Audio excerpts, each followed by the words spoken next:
Bueno, buenos días a todas, todos. Seguimos con estas clases de adulto y enfermería del adulto y del adulto mayor uno y seguimos con la necesidad de eliminación. Lo que vamos a ver en esta clase es eliminación intestinal. La primera parte que ustedes saben bien que nosotros la dividíamos en tres partes, las clases que eran una de prevención, y de prevención primaria y secundaria y terciaria. En esta clase vamos a ver lo que es prevención primaria en eliminación intestinal. Acuérdense que la prevención primaria es la que nosotros realizamos antes de que aparezca una enfermedad. ¿Estamos?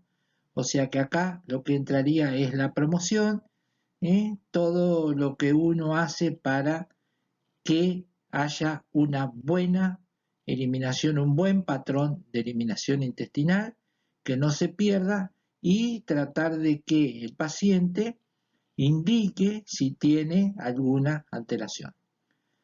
Ustedes saben bien, como lo vamos a ver a través de las clases, que esto es un tema este, bastante difícil de abordar porque son cosas muy personales, donde hasta uno extraña su baño si va a algún lado, si tiene que estar en otro lado, y a veces se producen problemas de retención, ¿eh? Bueno, todo un montón de problemas que pasan que están relacionados con la eliminación intestinal.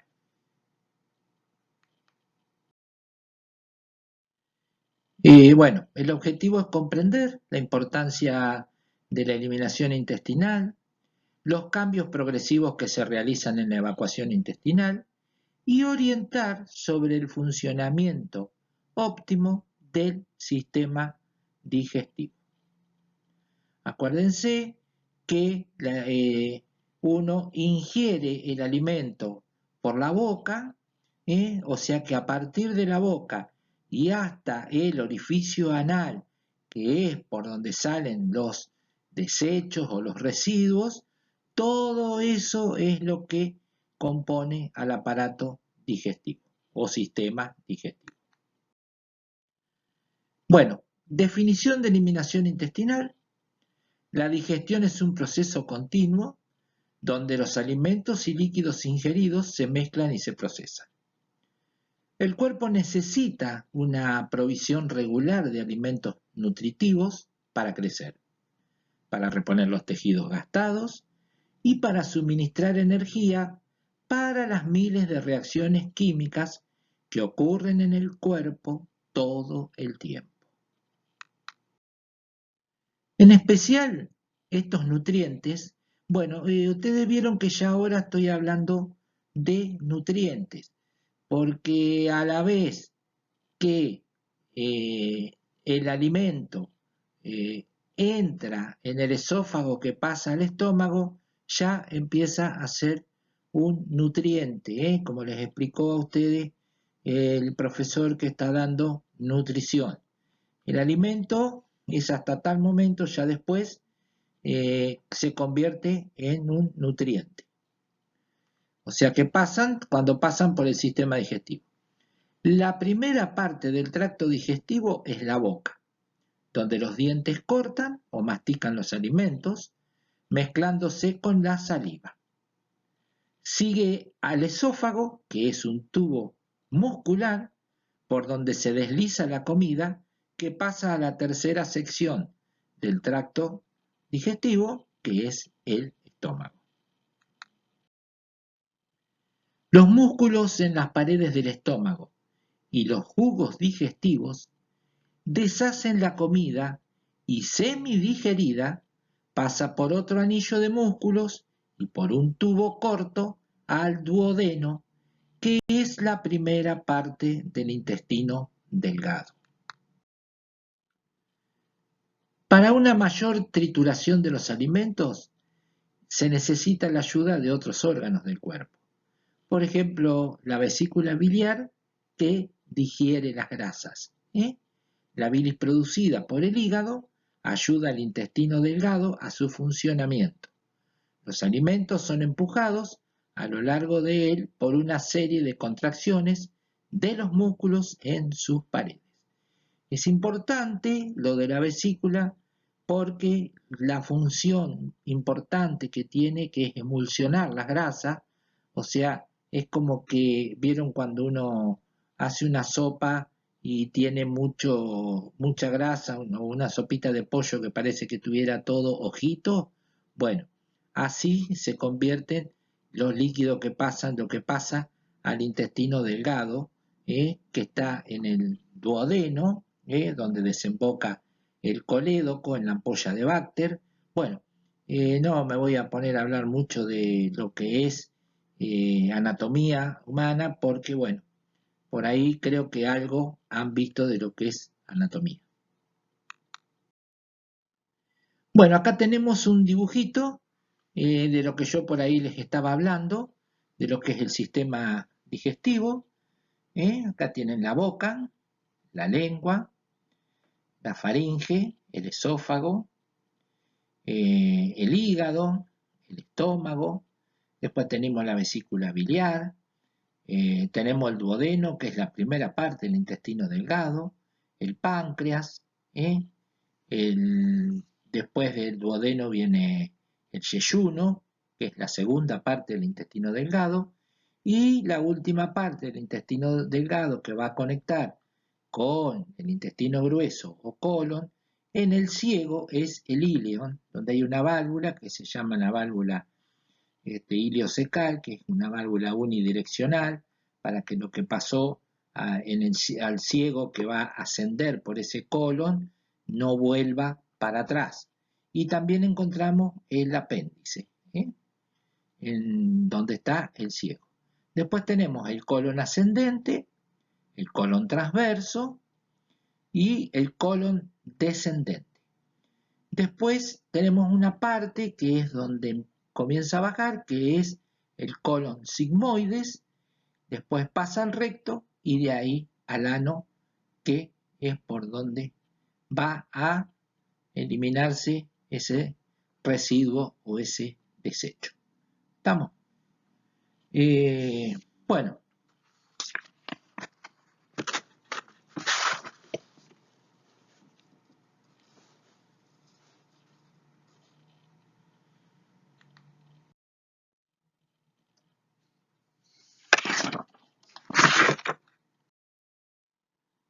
Bueno, el esquema conceptual que vamos a llevar a cabo durante esta unidad, necesidades de eliminación intestinal, o sea, lo que vamos a ver es el patrón de eliminación, después, como ya les expliqué al principio, la prevención primaria, que implica una eliminación saludable, factores que la alteran, educación intestinal y control de la evacuación intestinal, que es un poco lo que les estuve hablando, esa introducción que les hice por ahí un poquito larga del acto defecatorio y continente.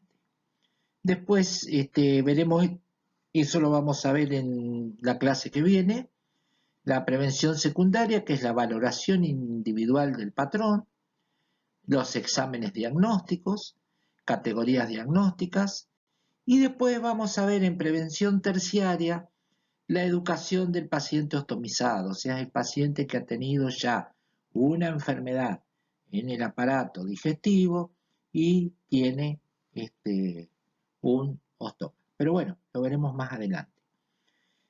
También creo que ya a esta altura de la clase yo estaré con lo que es farmacología, con la cátedra de farmacología, y estaremos viendo también un poquito, vamos a ir viendo si concordamos un poco entre lo que ustedes han visto y algunas otras cositas más, sobre los medicamentos que actúan importantes, que son importantes y que uno a veces no les presta especial atención sobre el aparato digestivo, principalmente en lo que hace a la defecación o a la continencia.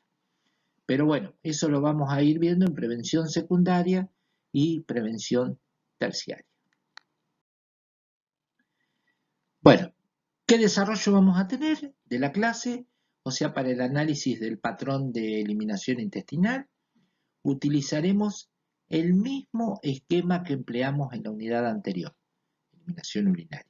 Es decir, nos centraremos en los 3 niveles de prevención: primaria, secundaria y terciaria. Bueno, la prevención primaria y la eliminación intestinal saludable. Las heces que se eliminan por el orificio anal son los desechos acumulados en los intestinos, formados por residuos digestivos y agua, que constituye un 60 o 80% del total. En relación con los residuos de la digestión, debemos tener en cuenta que estos incluyen alimentos no digeridos y no absorbidos, desechos de secreciones digestivas. Los intestinos son la principal vía de eliminación de algunos minerales, en especial el hierro y calcio, y también de parte del exceso de potasio del cuerpo. Asimismo, el color pardo de las heces se debe a la presencia de sales biliares, principalmente urobilinógeno, que se excreta por esta vía. Por otra parte, de 1/10 a 1/3 del material fecal está formado por bacterias vivas y muertas y sus productos, las cuales residen normalmente en la cavidad intestinal, formando lo que se denomina flora intestinal normal. Debemos tener en cuenta además que la cantidad de materia fecal excretada depende en gran parte de los alimentos ingeridos. Puede variar de 100 a 200 gramos por día en persona cuya dieta contiene alimentos refinados y hasta 300 o 400 gramos por día en quienes es rica en fibra. El número de evacuaciones también varía de un individuo a otro y se considera que los límites normales son de 1 cada 2 o 3 días a 3 por día. O sea, una eliminación cada 2 o 3 días o 3 por día cuando, bueno, la materia fecal cumple con ciertos requisitos. En niños en edad escolar, adolescentes y adultos jóvenes, el patrón de eliminación tiende a permanecer muy constante. El tubo gastrointestinal se torna más perezoso en el embarazo porque este tiene un efecto relajante en los músculos lisos. Es común que haya estreñimiento durante el embarazo. A su vez, los patrones de actividad intestinal pueden estar determinados cultural o familiarmente. La actividad influye en la eliminación intestinal al mejorar el tono muscular y estimular el apetito y el peristaltismo. Debe tenerse presente que la incomodidad psicológica y la adaptación inadecuada pueden producir alteraciones en la eliminación. Punto esencial para considerar durante la valoración que enfermería realiza. Así también que el volumen y consistencia de la deposición se ven influidos por los patrones dietéticos.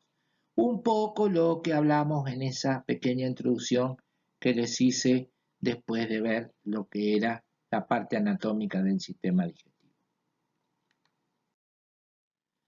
¿Qué factores alteran la eliminación intestinal? Bueno, tal como acabamos de afirmar, es necesario tener en cuenta que existen diversos factores que pueden afectar el patrón de eliminación intestinal. A continuación vamos a mencionar los más importantes. Y acá les quiero hacer una aclaración anterior a esto. Cuando en la actividad se pregunta que defina lo que es una eliminación saludable, era todo lo que hablábamos antes, no era la primera diapositiva.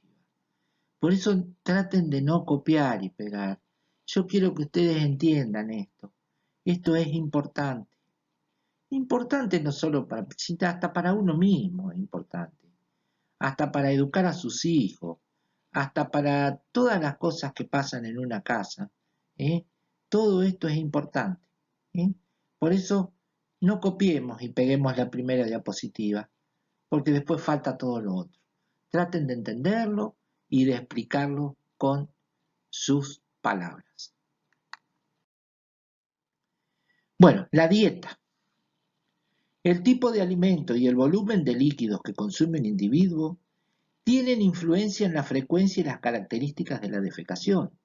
Una cantidad adecuada de fibra, como la que se encuentra en los cereales de grano entero y en frutas y verduras crudas, es importante para proporcionar el volumen suficiente que estimule la acción peristáltica de los intestinos.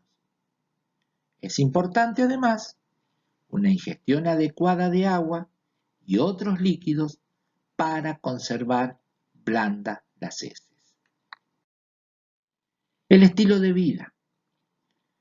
El estilo de vida de la persona también afecta su función intestinal. Comer y defecar a horas regulares ayuda a establecer y conservar un patrón regular. Yo no sé si se los he contado a ustedes en otras tecnicaturas, creo que sí, a los alumnos. Creo que sí, por ahí les he comentado que yo mi adolescencia la pasé en un colegio internado, o sea, pupilo, donde nos enseñaron a manejar los horarios del intestino. O sea, ellos nos levantábamos a la mañana, a las 6 de la mañana, y teníamos que ir al baño a defecar. Y ellos, los curas, nos habían dicho que si uno acostumbra al intestino a defecar a esa hora, va a ir siempre. Uno va a tener ese patrón regular de una hora siempre. ¿Por qué decían eso? Porque nosotros antes de ir a desayunar, después que nos levantábamos, íbamos al estudio, se llamaba el salón, donde estudiábamos, donde teníamos para hacer las actividades, para estudiar lo que después teníamos que ver en clase. Entonces uno no podía estar estudiando y pensando que tenía ganas de ir al baño, pensando que tenía una flatulencia que expeler, o sea, gases.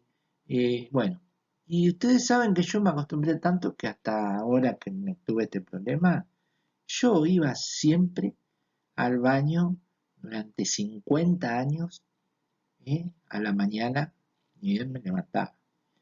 Tal es así que un día mi hijo más chico preguntó cuándo iba al baño papá, porque no me había visto nunca ir al baño, porque iba muy temprano cuando me levantaba. Bueno, después por situaciones de lo que me pasó, se perdió eso. Pero cuando uno se acostumbra, el intestino también se acostumbra y se evacúa de una forma regular. Bueno, una nota de color. Un poco de ejercicio regular diario también ayuda a mejorar el tono muscular, como vimos anteriormente en todo lo que les hablé. En cambio, la inactividad prolongada contribuye al estreñimiento y estar sentado mucho tiempo causa hemorroides. Los pacientes que permanecen mucho tiempo en cama pierden muy rápido su tono muscular y el estreñimiento es un problema muy común en este tipo de pacientes y en personas como los profesionales de enfermería que cambian de turnos de trabajo, ya que su reloj biológico se reajusta constantemente para adaptarse a los cambios de horario. Esto es algo muy importante por el que enfermería tiene que luchar. Yo sé que por ahí algunos me van a tirar una bomba, pero lo ideal es trabajar en turnos fijos. Y bueno, habrá quien quiere trabajar de noche, habrá quien quiere trabajar a la mañana y habrá quien quiere trabajar a la tarde. No me voy a poner a hablar ahora. Yo tengo un trabajo que hice en un ciclo en la Universidad de La Plata sobre lo que afecta al organismo el turno rotativo en enfermería. Y uno de los problemas más graves que tiene el turno rotativo es el acto defecatorio. Medicamentos. También lo hablé un poquito antes. Los fármacos que deprimen el sistema nervioso disminuyen la motilidad intestinal. Algunos medicamentos son irritantes para el aparato gastrointestinal y pueden causar una hipermotilidad con la consiguiente diarrea. A su vez, la sobredosis de fármacos que contengan magnesio produce diarrea y los que contienen aluminio provocan estreñimiento. Ya lo vamos a ver después cuando veamos prevención secundaria, lo de estos medicamentos. ¿Qué medicamentos contienen magnesio? ¿Cuáles contienen aluminio? ¿Cuáles son depresores del sistema nervioso central? ¿Cuáles son irritantes? Los vamos a ir viendo, vamos a ver si vamos aplicando lo que es la farmacología, aparte de algunas otras cosas que a mí me interesan como enfermero, que ustedes la sepan en lo que es farmacología. Yo estuve hablando con la doctora y están muy bien instruidos en lo que es farmacología, un muy buen nivel, un muy buen nivel. Necesitamos ver algunas cositas más por ahí aplicados a lo que es la enfermería en sí, pero lo que es el otro nivel está por demás de bien. Fisiopatológicos, la enfermedad, esto es importante también. La enfermedad de Chagas-Massa es causada por el Trypanosoma cruzi, que es un parásito transmitido al ser humano por un insecto hematófago que se llama triatoma o más conocido vulgarmente como vinchuca. Siendo una entidad clínica endémica que afecta a muchos millones de personas en Latinoamérica y en particular en la República Argentina. La enfermedad de Chagas es una antropozoonosis de países subdesarrollados y típicamente latinoamericana, con una difusión que va desde la Patagonia hasta México. Se estima que están infectados por el Trypanosoma cruzi, Rangeli y otras especies aproximadamente 14 millones de personas, la mayoría de las cuales son originarios de áreas rurales y pertenecientes a la categoría económica denominada baja. Acá nosotros la zona endémica más profunda la tenemos en el norte del país. Pero, bueno, no sigo comentando porque está escrito acá. Esta se transmite por contaminación de abrasiones en la piel, las mucosas o las heces de insectos infectados. Por ejemplo, la vinchuca que está infectada, porque no todas están infectadas por el Trypanosoma cruzi. Acá por ahí hay vinchucas, uno las ve, y se han mandado, a veces hemos mandado a Azul, a zoonosis que está, y no tenían Trypanosoma, acá no estaban infectadas las vinchucas. Pero bueno, en esta zona endémica la gran mayoría están infectadas por el Trypanosoma cruzi. Entonces, ¿qué pasa? La vinchuca chupa sangre, porque vieron que dijimos que era hematófago, es como un mosquito. ¿Y qué pasa? Defeca ahí. Entonces, ¿qué pasa después? La vinchuca se va, uno se rasca porque le pica, donde la vinchuca chupó la sangre, y esa caca que había hecho la vinchuca penetra en ese orificio que había producido la vinchuca cuando chupó la sangre, y ahí es cuando se infecta, porque esa caca es la que contiene el Trypanosoma cruzi infectándonos. Bueno, más o menos cómo se da el proceso. No sé si todos lo sabían, creo que hicimos en un trabajo cuando vimos infecciones y esto, no sé si se acordarán. Bueno, se calcula que más de 300.000 personas se contagian por esta vía, siendo otra forma de transmisión placentaria también. La enfermedad de Chagas es de gran importancia en el aspecto médico-social en toda Latinoamérica y solo en Brasil se estima una cifra de 5 millones de personas infectadas. En la Argentina, el 25% de la población se encuentra en riesgo de contraer esta enfermedad con sus consecuencias. Entre las complicaciones se puede mencionar, y esto es lo que nos interesa, ustedes dirán, ¿por qué habla de esto en eliminación intestinal? Se puede mencionar el megacolon chagásico o enfermedad de las alturas, de elevada incidencia en las zonas de mayor altura, siendo el norte de nuestro país donde se presenta con más frecuencia, que es lo que les dije antes. La enfermedad se manifiesta con una obstrucción intestinal progresiva que empeora con la evolución de la patología. Esta se encuentra favorecida por la falta de autocuidado con respecto al control intestinal. En este sentido, en general, los pacientes solo consultan al presentar síntomas importantes. Y entre estos síntomas se puede mencionar estreñimiento de instalación lenta y progresiva, que es de más de 20 días en la tercera parte de los pacientes de nuestro medio. Fecalomas, detención de heces o gases, dolor abdominal, distensión abdominal y timpanismo. El timpanismo, para que me entiendan, es cuando uno ausculta los ruidos intestinales y se escuchan ruidos como cuando uno le pega una copita de cristal, que eso es un ruido timpánico. Esos ruidos se producen porque el intestino está haciendo fuerza para tratar de movilizar esas heces y no puede. Por eso son esos ruidos el timpanismo. Y después la astenia, que provoca que uno no tenga hambre.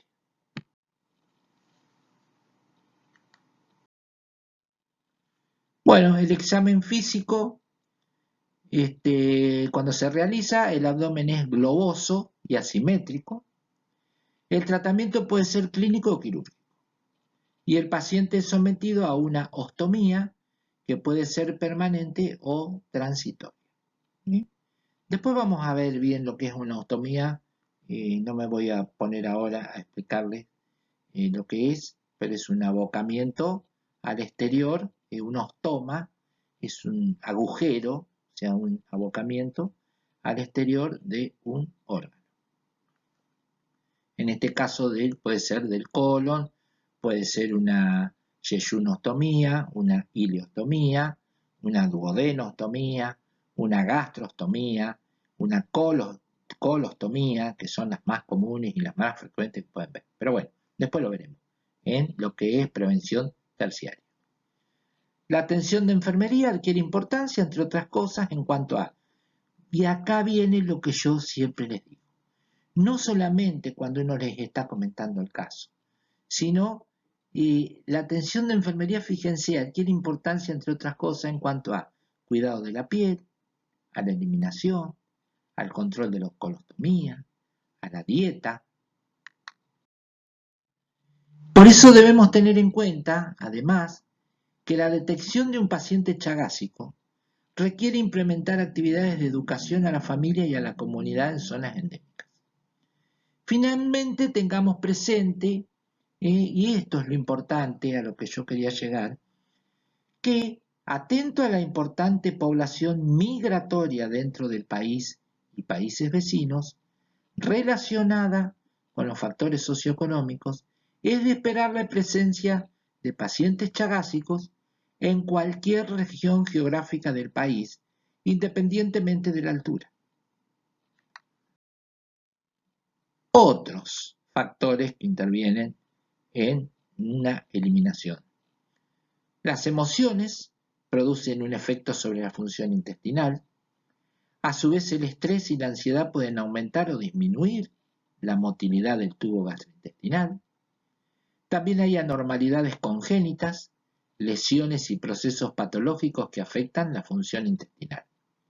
Así, por ejemplo, en los pacientes con lesiones de la médula espinal, es posible que se suprima el reflejo rectal, que normalmente se transmite del recto al área sacra, por los nervios parasimpáticos. Se producen alteraciones patológicas cuando se pierden ciertos segmentos del intestino delgado o grueso o cuando la absorción está alterada.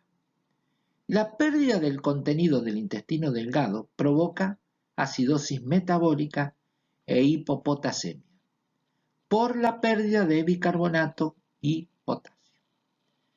Este problema puede aparecer con la pérdida de contenido intestinal que se produce a través de los tubos de aspiración o de fístulas o por vómitos persistentes del contenido intestinal.